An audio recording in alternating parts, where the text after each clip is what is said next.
मजबूत और उसकी टिकाऊशील आधारशिला भी रखता है और ये संकल्प जो विकसित भारत का है उस संकल्प की ओर भारत के कदम किस प्रकार से आगे बढ़ेंगे, क्रमशः इस बजट में उसका पूरी तरह से प्रावधान किया गया है। ये बजट इस बात का भी प्रमाण है कि आज की सरकार माननीय प्रधानमंत्री मोदी जी के नेतृत्व में केवल विकास उनके लिए आंकड़ों का विषय नहीं है, बल्कि आम नागरिकों के जीवन में वास्तविक और सकारात्मक बदलाव की एक पहल है, एक माध्यम है। यह बजट जहां मध्यम वर्ग, करदाताओं और समाज के अंतिम छोर में काम करने वाले श्रमिकों के लिए राहत और सम्मान का बजट है। नवाचार, विनिर्माण, रोजगार को केंद्र में रखकर तैयार किया गया यह बजट देश की उत्पादकता क्षमता बढ़ाने के साथ साथ स्थायी रोजगार के नए अवसर पैदा करेगा, जो देश के दीर्घकालीन आर्थिक भविष्य के लिए अत्यंत महत्वपूर्ण है। इस बजट में 12 लाख करोड़ रुपए से अधिक का पूंजीगत व्यय इसका प्रावधान किया गया है, जो यह दर्शाता है कि सरकार इंफ्रास्ट्रक्चर के क्षेत्र में, विनिर्माण के क्षेत्र में केवल आज की आवश्यकताओं की ही नहीं बल्कि आने वाली पीढ़ियों की शक्ति मांगती है। इस बजट में 7 नए कॉरिडोर, आधुनिक परिवहन नेटवर्क, लॉजिस्टिक ढांचे का विस्तार, निवेश, उद्योग और क्षेत्रीय संतुलन को मजबूती देने का प्रावधान है। वाराणसी हल्दिया जलमार्ग, दिल्ली वाराणसी और वाराणसी सिलीगुड़ी उच्च गति रेल कॉरिडोर केवल कनेक्टिविटी परियोजना ही नहीं है, ये व्यापार, पर्यटन, रोजगार और राष्ट्रीय एकता के नए दौर खोलने वाले कदम भी हैं, जो भविष्य की अर्थव्यवस्था को गति देंगे। यह बजट मुख्य रूप से जो भारत का ग्रामीण क्षेत्र है उसको केंद्र बनाकर प्रस्तुत किया गया है।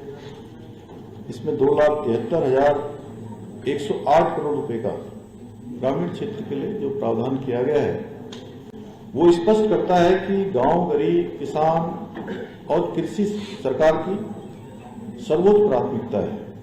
इससे किसानों की आय बढ़ेगी, कृषि अवसंरचना सशक्त होगी, ग्रामीण युवाओं के स्थानीय स्तर पर उनको रोजगार के अनेक अवसर मिलेंगे, जो देश के सामाजिक संतुलन के लिए भी अत्यंत आवश्यक है।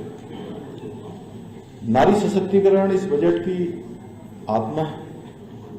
लखपति दीदी कार्यक्रम को आगे बढ़ाते हुए SHG मार्ट की स्थापना महिलाओं को उद्यमिता के क्षेत्र में बाजार और आत्मनिर्भरता से जोड़ने का ऐतिहासिक कदम है और प्रत्येक जनपद में महिलाओं की सुरक्षा, उनका सम्मान और सशक्तिकरण, इसको ध्यान में रखते हुए प्रत्येक जनपद में महिला छात्रावास खोलने की घोषणा बेटियों के उनके उज्जवल भविष्य को भी सुरक्षित करेगा।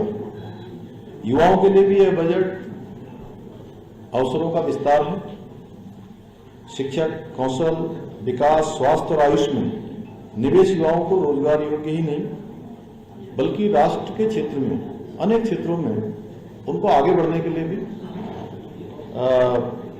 नेतृत्वकर्ता बनाएगा, जो भारत के भविष्य की सबसे बड़ी पूंजी है, जो आने वाले समय में हमारे युवाओं को अनेक क्षेत्रों में आत्मनिर्भर बनाएगा। उनके पैरों पर खड़े होने का भी प्रावधान इस बजट में किया गया है। पर्वतीय राज्यों में जैसे हमारे जैसे राज्य उत्तराखंड, हिमाचल, जम्मू कश्मीर के लिए इसमें इकोलॉजी सस्टेनेबल माउंटेन ट्रेल्स की घोषणा ये दर्शाती है कि यह सरकार विकास और पर्यावरण संरक्षण के बीच संतुलन बनाकर आगे बढ़ रही है, यानी कि इकोलॉजी और इकोनॉमी दोनों में बैलेंस बनाते हुए, दोनों में समन्वय स्थापित करते हुए आगे बढ़ेगी। इससे सीमांत क्षेत्रों में आजीविका और इको टूरिज्म को भी नई गति मिलने वाली है। केंद्रीय बजट 2026-27 जिससे हमारे राज्य को विशेष रूप से फायदा होने वाला है। इस केंद्रीय बजट है जहां विकसित भारत 2047 और आत्मनिर्भर उत्तराखंड का जो लक्ष्य है उस लक्ष्य को और सशक्त बनाएगा। पूंजीगत व्यय में बढ़ोतरी से दीर्घकालीन सतत विकास की नींव मजबूत होगी। बजट में सबका साथ, सबका विकास, सबका विश्वास और सबका प्रयास आधारित शासन की स्पष्ट रूप से झलक दिखाई देती है। उत्तराखंड को समावेशी विकास का सीधा लाभ मिलने वाला है। पर्वतीय, सीमांत और दूरस्थ क्षेत्रों के लिए विशेष रूप से इस बजट में लाभ का प्रावधान किया गया है। गांव, महिलाओं, युवाओं, बुजुर्गों और वंचित वर्गों के सशक्तिकरण पर फोकस किया गया है। आप सबको ध्यान में होगा, पिछली बार हमारे यहाँ गत वर्ष 16वां वित्त आयोग भ्रमण के लिए आया था और उसने अनेक सिफारिशें अपनी केंद्र सरकार को प्रेषित की थी। तो उसके अनुरूप भी राज्य के हित उसमें सुरक्षित किए गए हैं और 16वें वित्त में पहले से जो हमारा हमको मिलने वाला केंद्र का अंश था, केंद्र की सहायता थी, उसमें भी वृद्धि हुई है। इसके साथ साथ केंद्रीय कर में राज्य का जो अंश होता है उस अंश में 17,414 करोड़ रुपए से अधिक का प्रावधान है और इस वर्ष प्रदेश को पिछले वर्ष की तुलना में 1841 करोड़ रुपए अतिरिक्त मिलने वाले हैं। हमने इसके साथ साथ जो शासकीय scheme for special assistant to states for capital investment, शासकीय का जो बजट होता है, तो बजट से पूर्व माननीय निर्मला सीतारमण जी, वित्त मंत्री जी ने एक बैठक आयोजित की थी। इसमें सभी राज्यों के लोगों को आमंत्रित किया था अपने अपने सुझाव देने के लिए। तो हमारे राज्य से हमने इस special scheme for capital investment के विस्तार के लिए भारत सरकार से अनुरोध किया था। तो हमारे अनुरोध पर भी विचार किया गया है और इस योजना को विस्तार मिला है। पहले की तुलना में इसमें बजट बढ़ाया गया है। जब पहले ये संशोधित अनुपान 1,44,000 करोड़ रुपए से बढ़कर 1,85,000 रुपए इस स्कीम के लिए किया गया है, जो कि पहले की तुलना में 41,000 करोड़ अधिक है। जल जीवन मिशन योजना हमारे राज्य के लिए अत्यंत महत्वपूर्ण है। हर घर नल से जल पहुंचाने का जो भारत सरकार का अभियान चल रहा है, माननीय प्रधानमंत्री जी का ड्रीम प्रोजेक्ट है, उसके जो बचे हुए काम हैं उनको पूरा करने के लिए समय सीमा को बढ़ाया गया है। क्योंकि हमारे जैसे अनेक राज्यों में भौगोलिक परिस्थितियों के कारण से, स्थानीय चुनौतियों के कारण से वो काम जो तय समय सीमा थी उस तय समय सीमा पर नहीं हो पाए, तो उसको विस्तार दिया गया है। और इस बजट में इस योजना के अंतर्गत भी 67,670 करोड़ रुपए का इसमें प्रावधान किया गया है। बजट इसमें प्रमुख रूप से जो प्रावधान है उसमें उत्तराखंड को विशेष रूप से जो लाभ मिलने वाला है उसके लिए हम सब आशान्वित हैं। जैसे कि इको टूरिज्म विकसित करने के लिए पर्वतीय टेल की घोषणा उत्तराखंड के लिए अत्यंत महत्वपूर्ण है। इससे हमारे ट्रैकिंग रूट्स बनेंगे, अनेक साहसिक जो पर्यटन है उस गतिविधियों को और गति मिलने वाली है। अनेक प्रकार की गतिविधियां इस वर्ष और पिछले वर्षों में आपने देखा होगा, जैसे कि राष्ट्रीय खेलों में हमारे यहीं टनकपुर के पास ही चूकाबूंग में राफ्टिंग की प्रतियोगिता आयोजित की गई थी।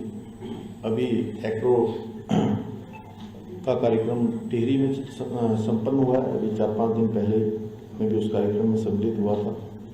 बहुत सारी जगह पर अनेक प्रकार के कार्यक्रम हमारे साहसिक पर्यटन के क्षेत्र में होता है। उन सभी के लिए अत्यंत महत्वपूर्ण है क्षेत्रीय हवाई संपर्क को बढ़ाने के लिए उड़ान योजना का जो संशोधित संस्करण है वो भी पेश किया गया है। उड़ान जैसी योजना हमारे राज्य के लिए बहुत महत्वपूर्ण है। आप देख रहे होंगे कि अनेक स्थानों के लिए आज हवाई सेवाएं हम पहले से भी चला रहे हैं और जो स्थान अभी छूटे हुए हैं उन स्थानों को भी इस हवाई संपर्क योजना से हम जोड़ रहे हैं और इस बजट के हवाई संपर्क के उड़ान योजना को और संशोधित करने से निश्चित रूप से हमें इसका विशेष लाभ मिलने वाला है। इंडिया सेमीकंडक्टर मिशन 10 से देश की सेमीकंडक्टर क्षमताओं का विस्तार हुआ है। इसी आधार पर सरकार ने अब इसको ISM 20 लॉन्च करने का प्रावधान किया गया है, जिसके तहत इक्विपमेंट और मटेरियल्स का उत्पादन, फुल स्टैक इंडियन IP का विकास और सप्लाई चेन को और मजबूती मिलेगी। टियर 2 और टियर 3 शहरों पर विशेष रूप से ध्यान दिया जाएगा। उत्तराखंड के लिए भी ये घोषणा संभावनाओं से पूर्ण है, क्योंकि अनेक संभावनाएं इसके कारण से हमारे को भी जो है इसका लाभ मिलने वाला है। इससे हमारा जैसे हल्द्वानी शहर है, रुद्रपुर है, देहरादून, हरिद्वार, ऐसे शहरों को आर्थिक गतिविधियों के नए केंद्र बनने के अनेक अवसर मिलने वाले हैं। नेशनल इंस्टीट्यूट ऑफ हॉस्पिटलिटी की स्थापना और national council for hotel management and catering technology को अपग्रेड करके नए प्रशिक्षण और मानक तय करने की घोषणा भी उत्तराखंड की दृष्टि से महत्वपूर्ण है। लखपति दीदी प्रोग्राम की सफलता को आगे बढ़ाते हुए महिलाओं को क्रेडिट लिंक आजीविका से उद्योगिता की ओर बढ़ने में ये योजना बनाई है। रेलवे के क्षेत्र में ऐतिहासिक निवेश हुआ है। उत्तराखंड को 4,769 करोड़ का रिकॉर्ड रेल बजट आवंटन हुआ है। एक अलग से भी दे दोगे ना, इसे लिख लीजिए। 4,769 करोड़ का रेल बजट का आवंटन हुआ है, जो 2009 और 2014 की तुलना में 26 गुना अधिक है। राज्य में इस समय 39,491 करोड़ की रेल योजनाएं गतिमान है, उनकी निर्माणाधीन है। ऋषिकेश कर्णप्रयाग रेल परियोजना तेजी से अंतिम चरण की ओर है, तेजी से उसका निर्माण कार्य चल रहा है। 11 स्टेशन अमृत स्टेशन योजना के तहत रीडेवलप हो रहे हैं। 100% रेल विद्युतीकरण हो गया। 54 कवच system, 106 flyover, underpass, 3 Vande Bharat, 1 Amrit Bharat express से बेहतर कनेक्टिविटी राज्यवासियों को और राज्य के अंदर आने वाले पूरे देश भर से, चाहे वो पर्यटक हों, श्रद्धालु हों, आने जाने वाले लोग हों, उन सभी को सुविधा मिल रही है।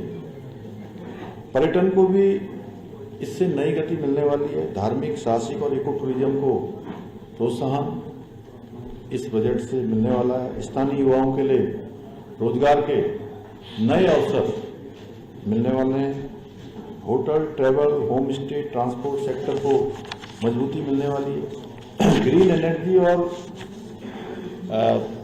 सस्टेनेबल डेवलपमेंट, सतत विकास, हरित ऊर्जा और ग्रीन इकोनॉमी पर विशेष बल दिया गया है हमारे जैसे राज्य के लिए, चूंकि पहले ही हम आदरणीय प्रधानमंत्री जी की प्रेरणा से इस दिशा में काम कर रहे हैं। CM स्वरोजगार योजना जैसी योजनाएं हमारे राज्य के अंदर चल रही है। उसका एक पहला चरण पूरा हो चुका है, दूसरा चरण भी हम उसका प्रारंभ करने वाले हैं। पर्यावरण के क्षेत्र में चूंकि जहां हमको प्रकृति की अनेक प्रकार का मैं कहूँ आशीर्वाद हमको है। हमारे राज्य में अनेक ऐसे स्थान हैं जहां आने के लिए देश के दुनिया के लोग हमेशा प्रतीक्षा में रहते हैं, उन सभी को ध्यान में रखते हुए यहाँ की संवेदनशीलता, यहाँ का पर्यावरण और हमारे राज्य में इकोलॉजी इकोनॉमी दोनों को बैलेंस करते हुए जो इस बजट में प्रावधान किया गया है उससे दीर्घकालिक जो लॉन्ग टर्म में उसका लाभ हमको मिलने वाला है। जल, सौर और स्वच्छ ऊर्जा परियोजनाओं को प्रोत्साहन दिया गया है। आयुष, एमएसएमई और स्थानीय उत्पादों को बढ़ावा देने के लिए आयुष, फार्मा, खादी, हथकरघा, एमएसएमई सेक्टर की मजबूती, ग्रामीण अर्थव्यवस्था को सशक्त बनाने पर विशेष जोर इस बजट में प्रावधान किया गया है। लोकल से ग्लोबल के विजन को बढ़ावा देने का भी ये बजट है। इसके माध्यम से हमारे राज्य के अंदर जो अनेक उत्पाद आज हमारे स्वयं सहायता समूह के द्वारा बनाए जा रहे हैं, हमारे स्टार्टअप के द्वारा अनेक नवाचार किए जा रहे हैं, महिलाओं के द्वारा जो उत्पाद बनाए जा रहे हैं उन सभी को आज ग्लोबल पहचान मिल रही है। हम पहले से ही हाउस ऑफ हिमालय ब्रांड के माध्यम से अपने यहाँ के बनाए हुए उत्पादों को देश दुनिया में उनको ले जाने का काम भी कर रहे हैं, उनको व्यापक पहचान भी मिल रही है। महिला सशक्तिकरण और सामाजिक ढांचा यह भी मजबूत हो। सरकार ने इसमें प्रत्येक जनपद में जो महिला छात्रावास खोलने का व्यवस्था किया है, प्रावधान किया है। महिला सुरक्षा, शिक्षा और आत्मनिर्भरता को इससे बल मिलने वाला है। कौशल विकास और रोजगार निवेश युवाओं के लिए विशेष अवसर ये बजट देने वाला है। ईज ऑफ डूइंग बिजनेस से क्योंकि इसमें आसानी करी गई है, सभी सरकारें भी उस दिशा में काम करेंगी कि आसानी से लोगों को किसी भी काम के लिए बहुत ज़्यादा कार्यालयों के चक्कर न लगाने पड़े, आसानी से उनके काम हो। सिंगल विंडो सिस्टम की जो व्यवस्था है वो मजबूत हो। राज्य में रोजगार सृजन को भी नई गति मिलेगी। बायो फार्मा शक्ति योजना के तहत देश में 10,000 करोड़ रुपए का निवेश किया जाएगा। इससे उत्तराखंड को भी लाभ मिलने वाला है।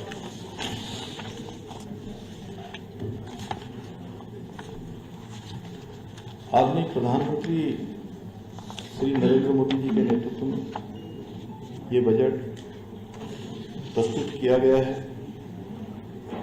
अभी जो भारत यूएस आपस में समझौता हुआ है उसके कारण से आज भारत केवल एक बाजार में नहीं बल्कि एक भरोसेमंद वैश्विक भागीदार बन चुका है। दुनिया की चौथी सबसे बड़ी आर्थिक शक्ति भारत बन चुका है। आने वाले समय में जल्दी ही तीसरी शक्ति के रूप में भी हमको पहचान मिल जाएगी। भारत अमेरिका ट्रेड डील उसी विश्वास का परिणाम है। 18% टैरिफ पर समझौता ही साबित करता है कि भारत आज अपने हितों के लिए किसी प्रकार के शर्तों को, समझौतों को नहीं करता, बल्कि जो भी शर्तें और समझौते करता है वो देशवासियों के और देश के हित में करता है। इस डील से मेक इन इंडिया को वैश्विक बढ़त मिलेगी और विनिर्माण, निर्यात और रोजगार मजबूती मिलेगी। ये समझौता आदरणीय प्रधानमंत्री जी की आर्थिक कूटनीति और राष्ट्रीय हित को भी प्राथमिकता देने वाले नेतृत्व का प्रमाण है और यही 21वीं सदी का नया भारत है। इस ट्रेड डील से राज्यों में निवेश, निर्यात और उद्योग विस्तार के नए अवसर खुलेंगे। राज्य सरकारें इसका पूरा लाभ उठाने के लिए पूरी तरह से अपने अपने स्तर से प्रयास करें।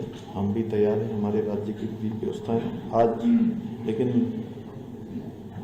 हमारा जो प्रतिपक्ष वो हमेशा संदेह की राजनीति में उलझा है, जबकि देश साफ देख रहा है कि यह नेतृत्व केवल बयान नहीं बल्कि रिजल्ट देता है, परिणाम देता है। कुल मिलाकर अगर कहेंगे तो केंद्रीय बजट 2026-27 ये हर वर्ग का बजट है। हर वर्ग को आगे लाने का प्रावधान किया गया है। किसानों को सशक्त करता है, युवाओं को नए अवसर देता है, महिलाओं को आत्मनिर्भर बनाता है, और पर्वतीय राज्यों को नई पहचान देता है और देश को आत्मनिर्भरता से विकसित राष्ट्र की ओर मजबूती से ले जाता है।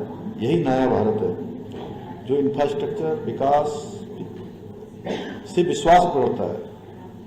इस दूरदर्शी जनकल्याणकारी राष्ट्र निर्माण का समर्पित बजट है और इसमें आयुष के क्षेत्र में जो नई एम्स जैसे संस्थान खोलने का भी प्रावधान किया गया है। वो इसलिए मैं कह रहा हूँ कि हमारे जैसे राज्य के लिए यह अत्यंत महत्वपूर्ण है, क्योंकि आयुष का मुख्य भूमि कोई भूमि है, तो हमारी भी भूमि आयुष की भूमि है, तो उसके लिए हमको भी उसका भी हमको लाभ मिलेगा। जो नए संस्थान आयुष के एम्स जैसे जो संस्थान नए खोले जाएंगे, पशुपालन का लाभ भी मिलेगा। औद्योगिकरण में जो अखरोट है, बादाम है, आड़ू है आदि जो अधिक मूल्यों में मिलते हैं, ऐसे फलों के उत्पादन को भी प्रोत्साहन मिलने वाला है। और जड़ी बूटी के क्षेत्र में भी इसकी डिमांड बढ़ेगी। उत्तराखंड की जो अश्वगंधा है, कुटकी है, जटामासी है, अतिविसा है, पुष्कर मूल है, इन सभी को डिमांड बढ़ेगी। और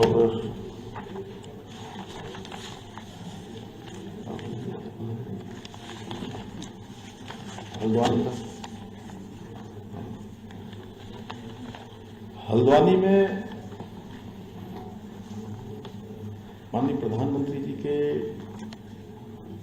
प्रधानमंत्री बनने के बाद लगातार यहाँ से प्रयास होता रहा। 2017 में राज्य के अंदर भी भाजपा की सरकार बनी, तब से यहाँ के जो लगे हुए गांव हैं, आसपास का क्षेत्र है, इसमें 2200 करोड़ रुपए की धनराशि जारी की गई थी। इसका परिणाम है कि आज हल्द्वानी के विकास को जो गति मिली है, अनेक जगह पर अभी विकास के काम चल ही रहे हैं, निर्माणाधीन हैं, और इस 2200 करोड़ रुपए से हल्द्वानी की जो सीवर योजना है, पेयजल योजना, सड़कों का सुधारीकरण, चौराहों का चौड़ीकरण, हल्द्वानी को सुंदर बनाने का ये हमारी प्रतिबद्धता भी है, हमारी सरकार का प्रयास है। आज 2014 के बाद चाहे हल्द्वानी से दिल्ली हो, टनकपुर से दिल्ली हो, सभी मोटर मार्गों का तेजी से कायाकल्प हुआ है। चाहे आप यहाँ से हरिद्वार जाते हो, देहरादून जाते हो, आपको फर्क साफ दिखाई देता होगा। बहुत सारे निर्माणाधीन सड़कों के बाद इसी प्रकार आज मैं आप सबसे भेंट करने के तत्काल बाद आपको पता ही है कि मैं जमरानी बांध परियोजना को उसका भी निरीक्षण करने के लिए जा रहा हूँ, उसकी प्रगति की समीक्षा करूँगा। और ये योजना बहुत लंबे समय से लोग इसका इंतजार करते थे। यहाँ पर हमारे से सबसे सीनियर भगत जी यहाँ बैठे हुए हैं। हमने इस योजना को जन्म दिया था आपने, और क्या उसके बाद आपके सहयोग से तो को उतर गई। बहुत लंबे समय से, और मुझे लगता है कि कम से कम 60 साल हम पैदा भी नहीं हुए थे, उससे कई सालों पहले से आप भी हो गए थे।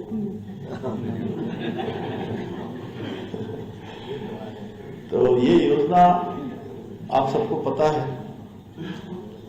कि इस योजना को भी स्वीकृति मिली। सभी के प्रयासों से लगातार लोग प्रयास करते रहे। आदरणीय प्रधानमंत्री नरेंद्र मोदी जी के नेतृत्व की सरकार ने इस योजना को भी स्वीकृति प्रदान की। अनेक इसमें कठिनाइयां भी थी तकनीकी रूप से, काफी सारे विभाग इसमें, एनजीटी भी था, वन विभाग भी था, और इस योजना का लाभ जहां तराई भाबर को मिलने वाला है, वहीं आसपास के क्षेत्रों को भी मिलने वाला है।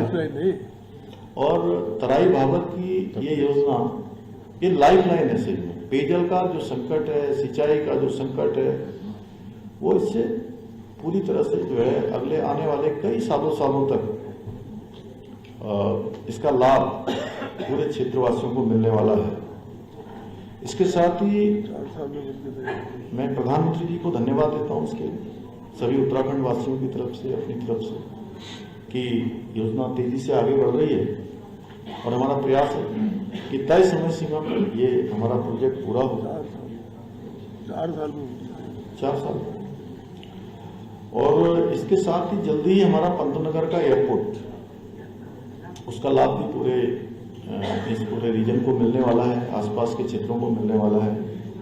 उसकी भी समस्त औपचारिकताएं पूरी हो गई हैं और 1000 एकड़ लगभग जमीन भारत सरकार के नागरिक जो उड्डयन मंत्रालय है, उस मंत्रालय को राज्य सरकार की तरफ से हस्तांतरित की जा चुकी है।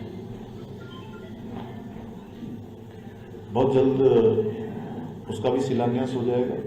उसके बनने से बहुत सुविधा यहाँ होने वाली है, अनेक उड़ानें यहाँ से जारी हो जाएंगी, पर्यटन को भी गति मिलेगी, उद्योग का क्षेत्र है उनको भी मिलेगी, स्वास्थ्य सेवाओं को भी काफी मदद मिलेगी। उसके बगल में ही खुरपिया फार्म में 1000 एकड़ से अधिक भूमि पर इंडस्ट्रियल स्मार्ट सिटी, उसको भी स्वीकृति मिल गई है और वह भी जल्दी ही उसका निर्माण कार्य प्रारंभ हो जाएगा। उससे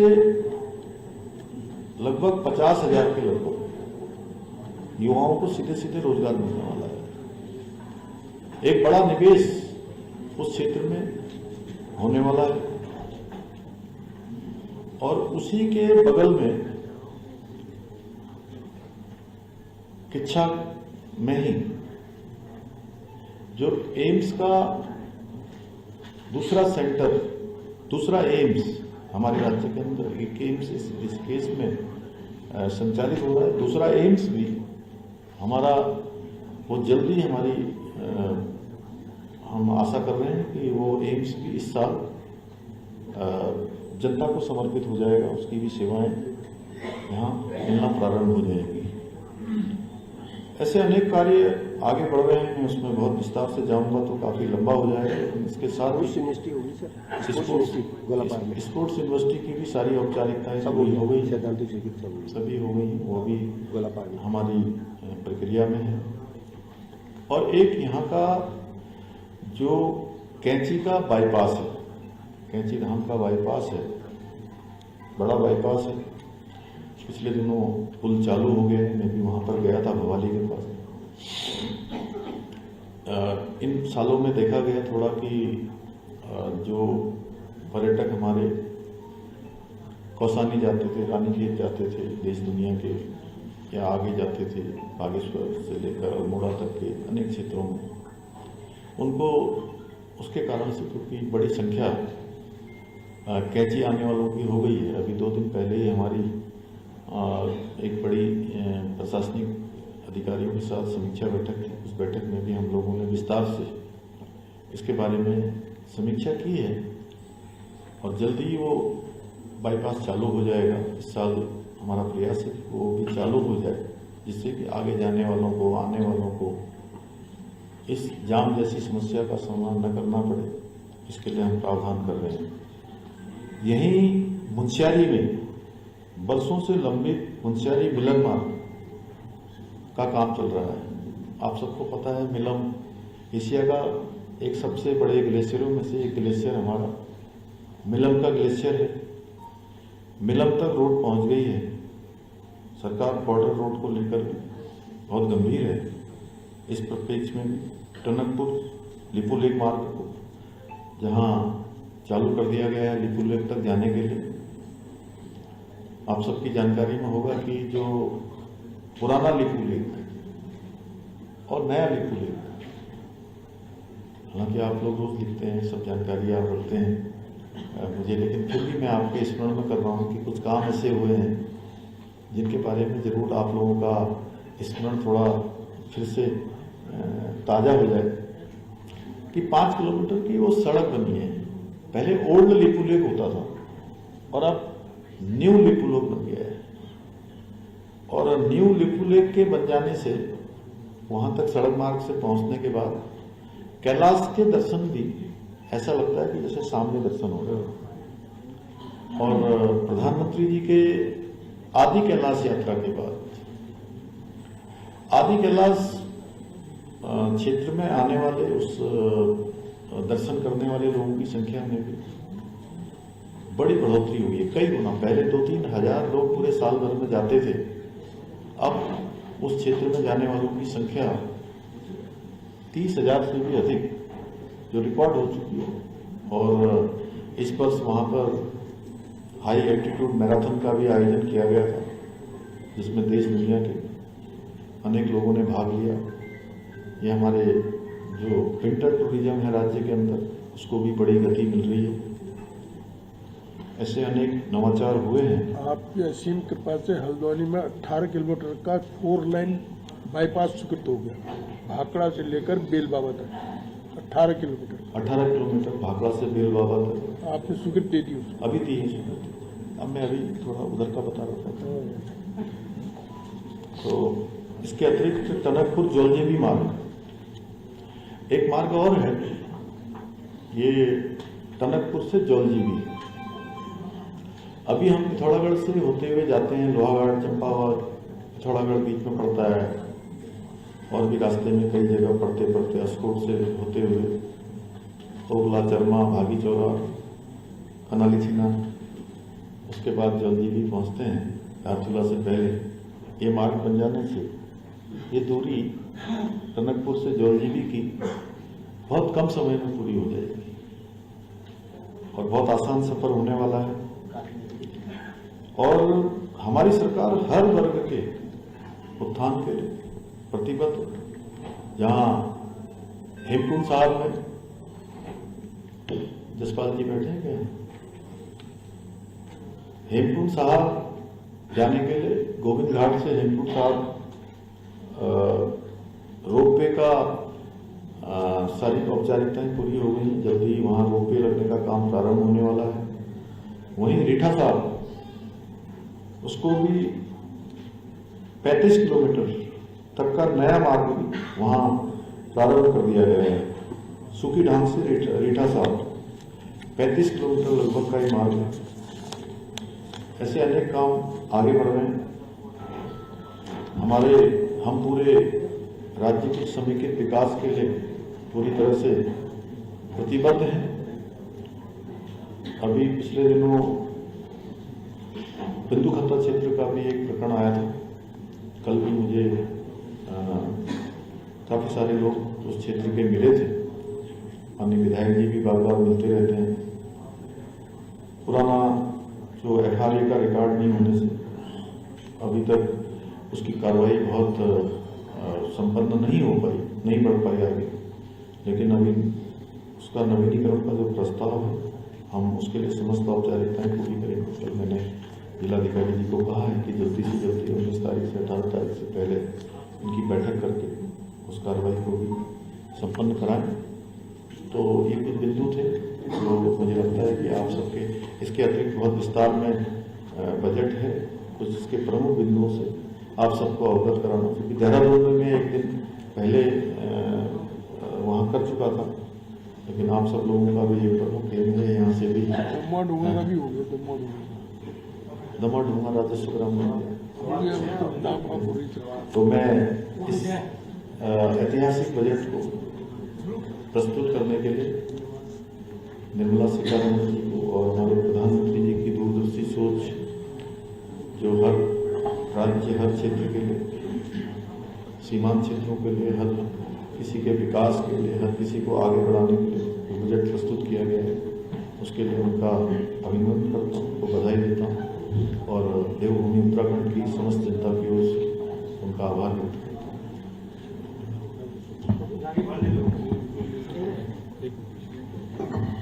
क्या कह रहे जी, आप सभी के कोई जिज्ञासा, कोई प्रश्न का उत्तर जानना चाहे तो आप हो सकते हैं।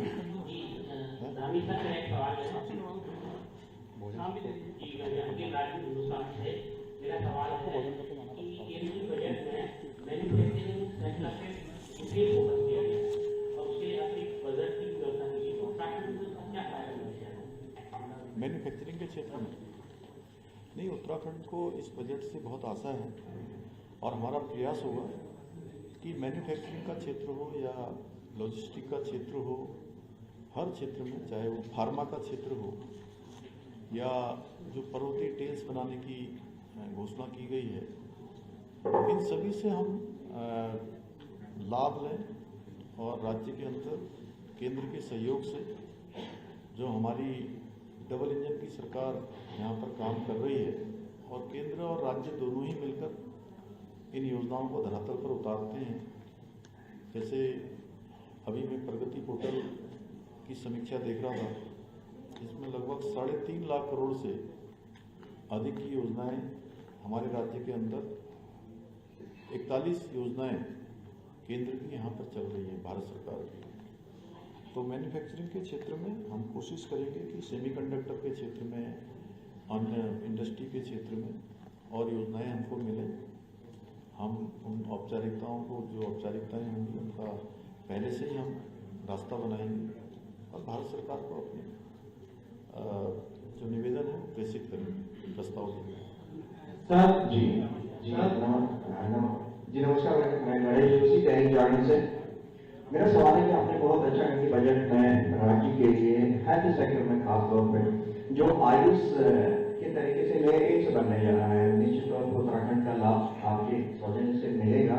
नया एम्स भी अगले साल तक शुरू हो जाएगा और भी तमाम हेल्थ सेक्टर में नए जिला स्तर तक अस्पतालों को नई सुविधाएं देने की बात होगी। लेकिन आज हम पर्वतीय क्षेत्रों में देखें, तमाम जगह देखें, अगर कहीं डॉक्टर होगा तो और अगर सर्जन है तो एनेस्थेटिक नहीं होगा या फिर व्यवस्थाएं नहीं होंगी। क्रियान्वयन लेवल पे थोड़ी सी और दिक्कतें होगी। क्या बजट को लेकर, बजट से ही हम जोड़ते हैं इसको, क्या बजट को लेकर फिर हम क्या उसमें और बेहतर सुविधाएं देंगे, व्यवस्थाएं देंगे, सारी चीजें एक साथ उपलब्ध करा पाएंगे, कितना हम और बेहतर कर पाएंगे इसके? बिल्कुल, आपका प्रश्न सच में बहुत हमारे लिए चुनौतीपूर्ण है, स्वास्थ्य का क्षेत्र, लेकिन हमारा प्रयास है कि हम उसको और अच्छा करें और डॉक्टरों की उपलब्धता सुनिश्चित करें। यहाँ पर जो हमारे स्वास्थ्य केंद्र हैं, उन स्वास्थ्य केंद्रों को विस्तार देना है, उसके विस्तार के लिए भी व्यवस्था बना रहे हैं और सभी प्रावधान करके हमारा प्रयास है कि हर व्यक्ति तक अच्छी स्वास्थ्य सेवाएं हम पहुँचाएँ। अभी हमारा भी बजट आएगा अगले महीने, तो उसके लिए भी हम लोग जो है अभी से लोगों के सुझाव ले रहे हैं और प्री बजट मीटिंगें कर रहे हैं। तो उसके आधार पर भी हम अपने बजट का इस बार प्रावधान करेंगे। नमस्कार दानी जी, मेरा गणेश पाठक मेरा नाम है। मेरा सवाल ये है कि ग्रीन बोनस को लेकर उत्तराखंड में की जो बजट हमारी जंगल है, जमीन है, जो जंगल है और इसके बाद जो इलाका है उत्तराखंड में बहुत ज़्यादा है, करीब करीब 64% से अधिक में बढ़ गया है। अगर प्लानिंग के बाद अगर जो सर्वे अगर होगी तो करीब करीब 70% के आसपास चलेगी। और आप ये कई बार ग्रीन बोनस के बारे में कहते हैं और कई स्तरों पर कई एनजीओ या कई तमाम सामाजिक संगठन और सीनियर इंटेलेक्चुअल लोग हैं, वो इस बात को कहते रहे हैं। तो ग्रीन बोनस को लेकर बजट में थोड़ी खामोशी दिख रही है। हालांकि जो इकोनॉमी और पारिस्थितिकी इकोलॉजी की जो बात है वो तो ठीक है, वो बेहतर है। क्या जो मतलब कुछ ऐसा हो सकता है कि जो हमारे प्रतिनिधि सांसद हैं वो जो सप्लीमेंट्री बहस होगी बजट में, कई यदि संशोधन होंगे, अमेंडमेंट होंगे, तो क्या उसमें ग्रीन बोनस की उम्मीद करें? ये चूंकि इलेक्शन का ईयर है और जाहिर है कि इस बार अगर ग्रीन बोनस मतलब सरकार को कुछ मिले तो सब कुछ मिलेगा। हमारा कई सड़क फॉरेस्ट से डूब जाते हैं, तमाम चीज़ें आपको पता है। पाठक जी, बहुत अच्छा आपने प्रश्न किया है। आपकी जानकारी के लिए बताऊं कि लगातार इस बात को मैंने भारत सरकार के नीति आयोग में भी और हर एक फोरम पर मैंने इस बात को रखा है राज्य की तरफ से। हम अपने राज्य के अंदर जो आगे कार्यक्रम, आगे जो हमारी अनेक काम जो धरातल पर उतरने वाले हैं, कुछ हम प्रावधान इकोनॉमी को लेकर करने वाले हैं, उसमें हम ये सब प्रावधान कर रहे हैं। कार्बन क्रेडिट्स पर हम पहले से ही काम कर रहे हैं। हमारा राज्य उत्तराखंड देश का, मैं समझता हूँ, या दुनिया का पहला राज्य होगा जहाँ पर जीईपी लागू किया गया है, क्रॉस इन्वायरमेंट प्रोडक्ट, कि हम कितना विकास कर रहे हैं और विकास के लिए हम कितने मानक पूरे कर रहे हैं। तो इसीलिए आज भारत सरकार हमको, हमारे प्रधानमंत्री जी विशेष रूप से इकोलॉजी की बात करते हैं, इकोनॉमी की बात करते हैं और राज्य को विशेष सहायता हमको मिलती है। इस वर्ष भी जो स्कीम है, स्पेशल असिस्टेंट की जो